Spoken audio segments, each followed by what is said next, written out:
Pugliese, bienvenue. Tu es l'auteur du livre Fragments d'alcool, dans lequel tu racontes comment tu es tombé dans l'alcoolisme ainsi que ton sevrage. Sur Instagram, tu partages ton expérience et ton abstinence. Depuis, tu es devenu patient expert addictologie à l'hôpital Bichat de Paris. Merci d'avoir accepté cette invitation. Comment tu vas? J'adore cette intro, ouais. Non, mais en vrai, je vais bien. Je vais Ouais. très bien en ce moment. Le confinement, ça a été assez compliqué au début, parce que c'était source de beaucoup d'angoisse et d'envie de boire, mais le corps s'adapte et ça va beaucoup mieux. Tous les jours, j'ai des choses à faire, donc j'ai quand même un rythme et ça va. Ça Ouais, va. donc, tu arrives à trouver, à structurer tes journées pour ne pas être gagné par l'angoisse, quoi. Ouais, voilà, parce que c'est très facile d'avoir des pensées négatives pendant le confinement et la chose importante à faire, notamment quand on est addict, c'est d'occuper ses pensées et de trouver des moyens pour contrer ces pensées négatives et donc je me suis relancé dans l'écriture. Pendant le confinement, je me suis relancé dans l'écriture. Ok, ben on va en parler un peu plus tard. Alors, un patient expert addictologie, c'est un ancien malade du service, c'est ça, qui est abstinent à l'alcool depuis au moins 2 ans et qui choisit de s'engager bénévolement dans la prise en charge de patients dépendants à l'alcool eux-mêmes, en hospitalisation ou en ambulatoire. Est-ce que tu peux me dire depuis quand tu fais ça, comment tu as commencé et comment ça se passe? Alors actuellement, je suis encore en formation. D'accord. J'ai commencé en septembre dernier. C'est divisé entre modules théoriques qu'on fait entre patients experts qui sont en train d'être formés et des médecins. Et ensuite, il y a des stages qui se font à l'hôpital. Donc là, on rentre vraiment en contact avec les malades et on a des premières approches. Donc jusqu'au confinement, j'allais voir les malades. Concrètement, en fait, on rentre dans leur chambre, on a un espèce de petit débrief de quelques lignes sur quelle est la personne qui se trouve derrière la porte. Et en fait, tout ce qu'on fait, c'est qu'on apporte une écoute différente. On a une approche différente parce qu'on a ce vécu expérientiel de la maladie et on arrive à percer les émotions du malade. Ce qui est important, notre rôle en fait, c'est d'utiliser nos émotions, de pouvoir décoder en fait les émotions du malade qui est en souffrance et le soutenir justement parce qu'on n'est pas médecin et que le malade il va peut-être plus s'ouvrir, peut-être plus nous dire des choses et nous il va très très vite comprendre qu'on a vécu la même chose, il va se sentir compris et nous on va être plus à même de l'aider, de l'accompagner. Donc notre boulot, ouais, c'est un espèce de complément avec le corps médical. Le corps médical est là pour un peu jauger les soins, quels médicaments est-ce qu'on lui donne, les soins thérapeutiques. Nous, on est là pour que le malade se sente écouté, en fait. Ouais. Ah oui, oui. Et puis, il y a un effet de miroir qui se crée, j'imagine. Exactement, ouais. Et c'est là qu'il y a beaucoup d'émotions. J'ai eu des rencontres assez formidables. Enfin, il y a beaucoup de pleurs, mais c'est notre rôle aussi, c'est que on est avant tout des êtres sensibles et on communique énormément grâce à nos émotions. Concrètement, il y a eu des malades où je les ai vus dans leur lit et au bout d'une heure, ils étaient levés, souriants et tout. Donc en une heure, on voit quand même des changements et ça fait vachement plaisir. Mhm. Est-ce que les gens se sentent à l'aise tout de suite ou est-ce il faut parfois revenir plusieurs jours? Est-ce que ça prend plusieurs semaines ou est-ce que les gens parlent un peu? J'ai rarement vu des personnes complètement murées dans le silence. Et en fait, nous aussi, c'est notre rôle à nous d'oser les challenger. Si eux sont pas capables, si eux sont dans une phase de déni, c'est-à-dire qu'ils sont à l'hôpital, mais ils savent pas vraiment pourquoi, ils ont des discours assez ambigus sur leur consommation d'alcool, on va diriger la conversation sur les problèmes liés à l'alcool. Donc, est-ce que ton couple va bien? Est-ce que ton travail va bien? Et là, ils sont capables de parler. S'ils sont pas capables de parler d'alcool, on va bouger le sujet de conversation et en les faisant parler, ils vont se rendre compte que c'est peut-être l'alcool qui apporte ces problèmes-là. Pourquoi la parole est si importante quand on est addict? Ça, c'est une bonne question. C'est que ben, déjà, le facteur solitude est absolument incroyable dans l'addiction. Euh, Premièrement, parce on va s'isoler soi-même pour pouvoir boire en cachette et pour éviter les regards, les reproches, les jugements, etc. Donc, c'est une solitude volontaire et c'est aussi une solitude involontaire puisque petit à petit, les liens vont se briser entre notre famille, notre couple, les liens au travail. Donc, il y a deux vecteurs de solitude. On va se murer dans un silence et on va continuer de boire pour noyer notre chagrin et notre solitude. Et en fait, parler permet de mettre des mots sur ses souffrances. Parler va pouvoir mettre des mots sur ses émotions et donc s'approprier toutes ces peurs, toutes ces angoisses, etc. Et surtout parler avec quelqu'un qui a vécu la même chose, c'est ultra bénéfique. Moi j'ai vécu ça aussi aux Alcooliques Anonymes. Je me sentais incompris, totalement différent. Et quand je suis entré dans les Alcooliques Anonymes, enfin j'ai vu que je partageais les mêmes émotions et j'ai pu m'identifier en tant qu'alcoolique et donc trouver du sens, en fait, trouver pourquoi j'allais pas bien. Euh, j'ai pu, euh, j'ai pu trouver des raisons, en fait, à mon abstinence chez les Alcooliques Anonymes. Donc, ça aide énormément. Mhm. Ta bio Insta, on lit sobriété renouvelée 24/24. Qu'est-ce que ça veut dire exactement? Bah, ça, c'est que je m'imposerais trop de stress et d'angoisse si je disais je vais jamais boire de toute ma vie. Donc c'est au jour par jour. Je me lève le matin et je me dis aujourd'hui je ne prendrai pas d'alcool et c'est tout. En fait, demain est un autre jour, mais aujourd'hui je veux le vivre abstinent. Donc je me focus toute mon énergie sur aujourd'hui et donc, quand on me pose la question, est-ce que tu comptes reboire un jour? Est-ce que tu vas te sentir, ouais, est-ce que tu te sens capable? En fait, j'évite un peu la question parce que déjà, je peux pas promettre une telle chose. Et puis, c'est vrai, je n'en sais rien. Tout ce que je sais, c'est qu'aujourd'hui, je ne compte pas boire. Mhm. Parce qu'en fait, ce qu'on comprend quand tu parles là, c'est que quand on est abstinent, rien n'est jamais gagné, en fait. On n'est C'est pas. vrai, c'est un combat que je reprends tous les jours. Et c'est ça aussi qui est assez important à transmettre comme message, c'est que les personnes autour qui gravitent pensent que le sevrage suffit à nous guérir et oublient que c'est une maladie aussi émotionnelle, psychologique, qui demande énormément d'efforts au quotidien et que c'est une maladie incurable. Donc tous les efforts qu'on met en place pour vivre en société ne sont pas suffisamment mis en valeur par ceux qui n'ont pas vécu la maladie. Donc constamment, faut se battre. Ne pas voir les messages dans la rue, ça aussi, les terrasses bondées, comment éviter de pas être tenté, ça c'est beaucoup d'efforts qui sont invisibles et qui malgré tout que je dois mettre en place. Oui, parce qu'en fait, en France, l'alcool est partout, c'est culturel. On voit bien, même parfois, quand on n'a pas forcément envie de boire en soirée, il y a une pression sociale incroyable. Tu ne sais pas t'amuser, etc.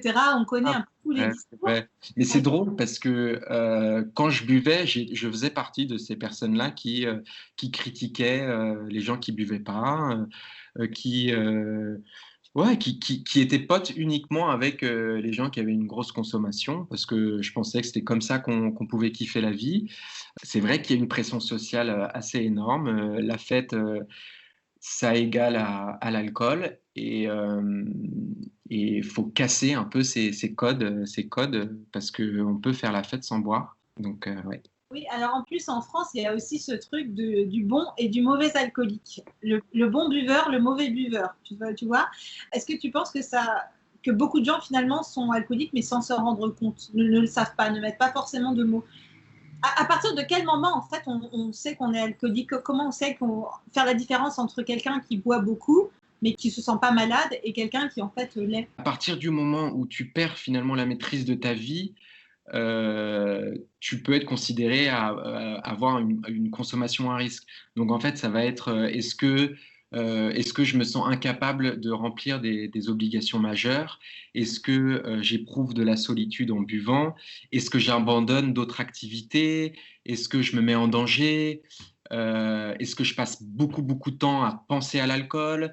Est-ce que je reçois des reproches, mais je bois quand même? Donc, il y a plein de petits de facteurs et de troubles qui montrent si on a des comportements à risque ou non. D'accord. Alors, tu as écrit un livre qui s'appelle Fragments d'alcool. Je crois que tu l'as avec toi. Ouais, il est là. Voilà. Dans ce livre, donc, tu racontes ton cheminement, ton parcours, comment tu as glissé petit à petit vers la dépendance. Et tu racontes notamment des drames que tu as vécus, comme la perte de proches, on ne va pas spoiler. Et au départ, un déménagement d'Angleterre vers la France qui a occasionné un choc culturel. Est-ce que tu peux nous raconter un peu, synthétiser cette descente aux enfers?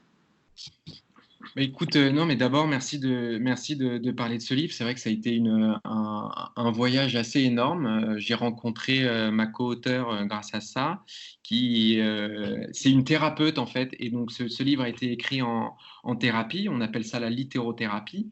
Et donc, elle m'a poussé dans mes retranchements pour approfondir mes textes. Et comme elle vient aussi du milieu littéraire, ses talents d'écrivain ont beaucoup servi dans ce livre. Et ce livre n'aurait jamais existé sous cette forme sans Judith, qui est ma co-auteure. Ensuite, tu parles de ma chute. C'est vrai que ça peut partir avant le début de ma première prise d'alcool. On a beaucoup travaillé ça en thérapie et peut-être que finalement le premier élément déclencheur, c'est ma gémellité. J'ai un jumeau et donc pour ma construction identitaire a été assez troublée. Pour trouver ma place, ça a été compliqué parce que en tant que jumeau, il fallait trouver sa place. Et donc moi, ma place, c'était quelqu'un d'exubérant, quelqu'un de plus colérique, quelqu'un de peut-être plus sensible. Ensuite, ouais, tu as parlé du déménagement vers la France. C'est vrai que j'ai grandi de 0 à 11 ans à Londres, dans le milieu scolaire anglais. Et j'ai adoré parce que l'individu est mis en valeur pour ce qu'il est. Donc, s'il est créatif, on va lui donner plus de cours de dessin. S'il est passionné par la musique, on va mettre son emploi du temps en fonction de ça. S'il kiffe le sport, on va adapter son emploi du temps. Moi, c'était vachement le foot. Et quand je suis rentré en France, il fallait absolument rentrer dans le moule. Alors, moi qui adorais le sport et surtout ne pas ressembler à mon jumeau, on me demandait de faire comme l'autre. Et pour moi, c'est impossible, surtout qu'en plus le sport était peu mis en valeur dans le système éducatif français. Donc je me suis retrouvé assez emprisonné, un mal-être est né, beaucoup de frustration et d'angoisse. Et donc vers 15 ans, quand j'ai découvert l'alcool, j'ai tout de suite adoré ça et je pouvais libérer beaucoup de frustration. Donc ça, c'est mon parcours jusqu'à mon premier verre. Ensuite, j'ai eu beaucoup de drames dans ma vie liés ou non à l'alcool. C'est vrai que j'ai perdu mon père à 19 ans d'une mort subite. Donc, il rentrait d'un jogging. Il était en pleine santé donc c'était vraiment une mort prématurée dont on ne pouvait pas se préparer. Et j'ai noyé mon chagrin dans l'alcool. Surtout qu'en fait, papa, pour moi, c'était le socle de la famille. C'était celui qui mettait l'autorité, c'était celui qui mettait le cadre. Et donc, il n'y avait plus de cadre. Il y avait plus de cadre. Je pouvais sortir quand je voulais. J'ai d'abord vécu ça comme une libération, en fait. Sa mort a été une libération. Ça a été ensuite un drame et un gros manque pour moi. Mais au début, si l'autorité est plus à la maison, je peux faire ce que je veux. Et donc, à 19 ans, pour moi, j'avais aucune conscience, en fait, qu'il était mort. En fait, ça n'existait pas pour moi, la mort. Car on comprend que ça part de choc émotionnel, de traumatisme, et que l'alcool, en fait, vient pallier ces traumatismes. Exactement, c'est l'addition d'une personnalité à risque et des drames qui peuvent mener à l'alcoolisme ou à l'addiction, quelle que soit la drogue. Mais ouais, les drames ont fait partie de ma vie Et j'ai beaucoup fui cette réalité dans l'alcool, et ce qui m'a mené à des situations assez dangereuses, comme me réveiller en dehors de Paris sans savoir où j'étais, comme mentir et me retrouver dans des parcs et boire tout seul toute la journée. Et ça empirait, et ça empirait, et au final, je ne pouvais pas boire. Enfin, j'étais obligé de boire avant de faire une activité. Donc, si je partais jouer au foot avec des potes, je devais boire avant de jouer au foot. Si je devais juste voir mes potes dans un bar, je devais commencer à boire avant eux. Euh, Tout était rythmé par ma consommation d'alcool. Oui, alors tu dis qu'il y a des personnalités à risque. Comment on les reconnaît? Bah, je peux parler de mon expérience et de ce que je suis. Je pense que je ne suis pas le seul addict à avoir ces traits de personnalité, mais moi, je suis un garçon hypersensible. Je suis quelqu'un qui est très dur avec moi-même. Euh, donc, en fait, j'étais très perfectionniste. Je me mettais des objectifs inatteignables, donc forcément, j'avais beaucoup de frustration. Pour fuir la frustration, je devais boire. J'étais quelqu'un de très impulsif, très exubérant.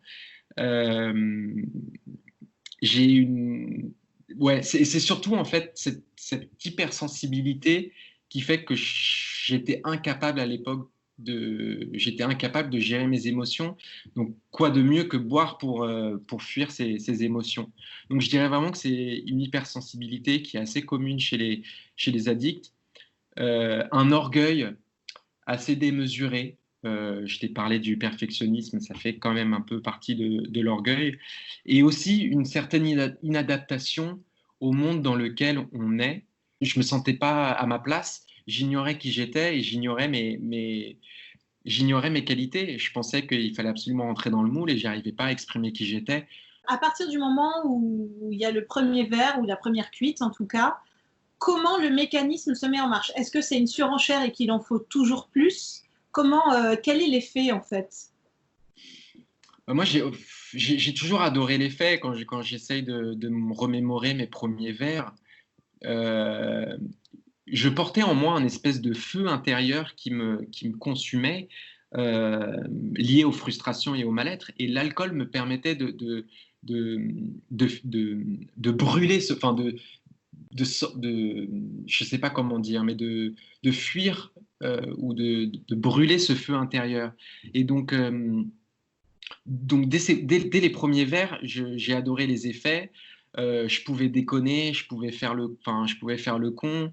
Je me suis même créé un personnage dans l'alcool. Je me suis créé un personnage qui était ultra fêtard, ultra sociable, qui était à l'aise avec les meufs, qui était super drôle. Et donc, de fil en aiguille, je me devais de tenir ce personnage que je m'étais créé, et ce qui n'était pas du tout mon moi profond. Donc, je m'étais inventé un rôle qui me ressemblait pas et je devais boire de plus en plus pour pouvoir jouer ce rôle. Donc, c'est très progressif, mais on devient quelqu'un qu'on n'est pas au plus profond de soi-même. Donc, il faut de plus en plus. C'est assez impressionnant dans le livre quand tu évoques les doses consommées. C'est-à-dire qu'en fait, on se demande quelle est la limite pour un être humain, qu'est-ce qu'on peut absorber quand tu dis que tu collectionnais des bouteilles, etc. Alors ça, c'est fou, parce que en Ouais, fait, ça bah dit, ouais, c'est une anecdote qui me choque aujourd'hui, c'est assez grave. Mais à l'époque, j'étais vraiment fier. C'était que, ouais, je collectionnais les bouteilles d'alcool dans ma chambre et je les remplaçais au fur et à mesure je remplaçais les livres par les bouteilles et c'était ma vitrine alcoolique, comme je l'appelle dans le livre. J'étais si fier de ma consommation que ma chambre c'était que des bouteilles vides et mes potes arrivaient et je leur disais, regarde tout ce que j'ai bu. Et en fait, c'est vachement choquant. J'étais obnubilé par l'alcool. C'est assez triste en fait. ouais, Mais je me rendais vraiment pas compte. J'étais super fier de ma descente. J'étais super fier de boire plus que les autres. Après, être alcoolique en fonction de la quantité bu, c'est pas vraiment un facteur. On peut devenir alcoolique sans boire 1 litre de vodka par jour. oui. Chacun a son propre parcours en fait. C'est vraiment sa relation avec la bouteille. Pour moi, c'était un dieu presque, la bouteille. C'est quelle est ta relation avec l'alcool et si elle est néfaste, si elle t'apporte plus de côté négatif que positif, tu as un comportement à risque. D'accord. À aucun moment, des proches autour de toi ou même tes amis avec qui tu buvais, est-ce on t'a à un moment donné, quelqu'un t'a parlé, a essayé de te sortir de là? Si, si, si, si, énormément. Ça a duré des années. Ma mère, beaucoup, mes frères, mes potes, mes copines de l'époque me demandaient de me calmer. J'ai même fait des périodes d'abstinence pour prouver aux autres que je savais me contrôler. Là aussi, je tiens à faire la différence entre faire une période d'abstinence pour les autres et faire une période d'abstinence pour soi. J'ai fait 2 périodes d'abstinence foireuses, sauf que je les faisais pour montrer aux autres que je savais me contrôler. Donc je le faisais pas moi, je le faisais pas pour moi. La seule période d'abstinence, c'est celle que j'ai faite pour moi, c'est celle que je fais actuellement et qui dure depuis plus de 5 ans. Donc je devais intérioriser le fait que j'avais un problème avec l'alcool et pas juste oh vous me saoulez avec vos jugements et vos remarques, je vais vous prouver que je peux me contrôler. Ça a pas marché pour moi. Mmh. Ensuite, c'est vrai que c'est une question de timing. Euh, c'est ma mère qui a déclenché le déclic qui m'a fait ouvrir les yeux. C'est après une cuite monumentale, elle s'est assise à côté de mon lit et elle m'a suggéré d'aller aux Alcooliques Anonymes. Et je ne sais pas pourquoi j'ai ouvert les yeux. Je le développe beaucoup dans mon bouquin, cet épisode, parce qu'il compte énormément pour moi. Mais je ne sais pas pourquoi, ce jour-là, j'ai ouvert les yeux. Peut-être que si elle m'avait parlé 2 mois avant ou 2 mois après, peut-être que je l'aurais envoyé chier. Donc c'est assez inexplicable. C'est juste que j'avais atteint ma limite psychologique, ma limite physique. J'étais au bout du rouleau et j'ai ouvert les yeux. En fait, je dirais aux proches de pas laisser tomber, quoi, de pas rompre les liens, parce que je t'ai parlé de la solitude. La solitude, en fait, est une raison de boire. Donc, si la famille, les proches commencent à laisser tomber, à faire des reproches, ça va redonner des raisons de boire aux malades, alors que, et j'emploie bien ce terme, il est malade, donc les addicts, il faut les traiter comme des malades, euh, être empathique avec eux, leur montrer des signes d'amour, leur dire qu'on est conscient de leur souffrance et du mal qu'ils font, mais de les accompagner avec amour. Je pense que le lien social et facilite la réparation. Est-ce qu'on est obligé de devenir abstinent pour s'en sortir? Ça, c'est libre à chacun. Il y a des gens qui ont ce pouvoir de maîtrise. Moi, je ne l'ai pas. Donc, et je sens en moi encore aujourd'hui que si je rebois, je prendrais trop de risques, en fait. Donc, je préfère ne même pas toucher à ce premier verre. Je sens vraiment au plus profond de moi que retoucher un verre me ramènera au plus profond des enfers. Donc, je m'abstiens de ce verre. Après, s'il y a des personnes qui sentent en eux enfin, le pouvoir en fait de se maîtriser, je ne m'oppose pas du tout à ça. Et je suis très content pour eux. Il y en a qui savent se maîtriser, d'autres non, et je fais partie de ceux qui ne savent pas.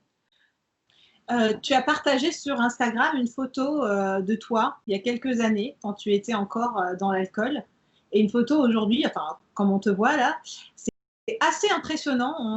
Enfin, honnêtement, on ne te reconnaît pas du tout. Quel regard tu portes sur cette personne quand tu vois les photos de cette époque-là, toi? Qu'est-ce que ça te fait? Elle me rend triste encore, ou parfois honte. J'ai encore des sentiments de très grande peine parce que je vois un espèce de gosse complètement perdu et en mal-être total. Euh, j'ai envie de le serrer dans mes bras et de lui dire que je l'aime en fait parce que il était totalement perdu. Donc, euh, donc ouais, il y a un peu de tristesse et d'émotion. Après, j'aime beaucoup me confronter à ces photos parce qu'elles me permettent de me rappeler à quel point j'étais mal et à quel point euh, si je rebois, je peux redevenir comme ça. Donc c'est assez important de me souvenir de ces états pour ne pas recraquer, quoi. Parce que c'est tellement facile de se dire, ah bah une bière, ça me fera pas de mal, ce verre de rosé, il me fera pas de mal. Mais si on étudie cette petite pensée négative, elle peut me rapporter à ce litron de vodka ou de whisky tous les jours. Ça peut me ramener à ça, donc je dois faire très attention. Aujourd'hui, donc tu as 29 ans, l'alcool jusqu'à il y a 5 ans avait pris une énorme place. Est-ce que tu es arrivé à travailler, à faire des études? Comment tu as construit ta vie à côté de ça, en fait? Bah, dans l'alcool, j'arrivais à rien. J'ai été déscolarisé ou je redoublais mes années. Et heureusement, je me suis arrêté à 24 ans et j'ai pu reprendre mes études. J'ai un diplôme d'école de commerce assez classique. Mais après ce diplôme, je me suis lancé dans l'écriture parce que j'avais ce besoin de transmettre aux autres ce que j'avais vécu. Donc j'ai écrit ce livre avec Judith. Aujourd'hui, je suis en phase de réécriture pour être édité, en fait. Je suis en auto-édition actuellement, mais j'espère bien pouvoir être édité chez un grand éditeur. J'ai cette envie et j'ai cette activité de patient expert qui, j'espère, va reprendre très prochainement. Et en fait, de ces expériences, de cette addiction est créé ce besoin de transmettre. Donc, j'ai trouvé sens à ma vie en témoignant, en, en parlant aux autres et en communiquant sur mes expériences. C'est vraiment le sens que j'ai envie de donner à ma vie. J'ai envie d'aider et j'ai envie de transmettre aux autres comment j'ai fait pour m'en sortir et dire que c'est possible. Alors, pendant 2 mois, la France a été confinée, une situation inédite qui finalement perdure encore aujourd'hui, puisque avec le télétravail généralisé et la fermeture des lieux publics, en fait, on est encore en semi-liberté, on va dire ça. L'enfermement et l'angoisse liée à la crise sanitaire peuvent être des facteurs d'accroissement de la consommation d'alcool. Alors pour le moment, on n'a pas d'études précises sur le sujet, mais on sait que lors d'épidémies précédentes, notamment du SRAS en 2002-2003, il y avait eu des études qui avaient été faites au Canada et en Chine, où le confinement avait concerné en majorité les soignants. Et on s'était rendu compte que leur consommation d'alcool, notamment, avait augmenté. Est-ce que toi, qui recueilles des témoignages grâce à ton compte Instagram, est-ce que tu as observé une recrudescence de consommation d'alcool? Oui. Oui. J'ai vu la consommation augmenter, notamment chez les jeunes. Enfin, j'ai beaucoup de jeunes qui me suivent sur Instagram. Et donc, le système des apéros en ligne qui fait que finalement tu bois seul derrière ton écran, ça a fait que la consommation a beaucoup augmenté. Le chômage partiel fait que finalement on a moins de choses à faire, nos activités diminuent, donc quoi de mieux qu'ouvrir une bouteille. Donc, enfin, c'est ironique ce que je dis, mais finalement ouais, la consommation a augmenté et ça m'inquiète énormément. Enfin, je ne sais pas comment on va faire après ce déconfinement parce qu'il y a des habitudes qui vont se créer pendant ce confinement et comment faire pour rompre avec ces habitudes qui ont été créées pendant ce confinement. Ça va être assez complexe, ouais. Quels sont les témoignages qui t'ont le plus marqué, par exemple, de confinement? Chez les jeunes, c'est surtout trouver ça drôle de se foutre des bitures derrière son écran. Ça, chez les jeunes, ça m'a perturbé. Et puis, chez les un peu moins jeunes, c'était de voir ce traumatisme lié à une baisse d'activité. Donc, rester chez soi et boire toute la journée, ça aussi, c'est très problématique. Est-ce que tu as un message d'espoir pour les personnes qui aujourd'hui vont nous regarder et sont en détresse, se demandent ce qu'elles peuvent faire, à qui s'adresser et comment s'en sortir? C'est une très belle fin. En fait, j'aimerais, comme mon focus est sur les jeunes, j'aimerais beaucoup faire un appel sur la confusion entre le mot alcoolisme et grosse cuite. Chose assez choquante, quand j'ai créé ce compte Instagram, j'ai essayé de me faire des amis en fait. Donc je tapais le mot-clé alcoolisme et au lieu de voir des gens qui témoignaient sur leur alcoolisme, je voyais surtout des photos de gens qui s'affichaient, qui posaient avec leur consommation et j'ai trouvé qu'il y avait une certaine ignorance de ce terme. C'est une maladie et c'est pas une grosse cuite. En fait, alcoolisme, il y a plein de mal-être, il y a beaucoup de souffrance et c'est pas juste une grosse cuite entre potes. Alors heureusement, il y a beaucoup de solutions et j'en suis la preuve aussi, c'est que j'ai pu arrêter de boire à 24 ans. J'ai été suivi thérapeutiquement. Il y a des addictologues en France qui sont vachement bien calés. Il y a certains mouvements, il y a des groupes de parole. Et je trouve quand même qu'on est en train de rendre un peu moins tabou les méfaits de l'alcool, notamment avec le Dry January qui a fait beaucoup de bruit cette année, beaucoup plus que les autres années. On en a plus parlé, donc on commence peut-être petit à petit à prendre conscience que l'alcool crée beaucoup de dommages collatéraux. Oui, c'est effectivement, c'est vrai que c'est moins. Je trouve qu'il y a aussi une sorte de glamourisation de l'alcool, notamment chez les femmes. Là, je parle des femmes parce que je trouve qu'il y a ce côté ah ouais, j'ai bu ou j'ai pris mon petit verre, je suis pompette, etc. Comme si c'est pas grave, quoi. C'est pas très grave. Et finalement, en fait, c'est tous les jours et parfois plusieurs fois dans la journée. Est-ce que c'est quelque chose que tu observes aussi?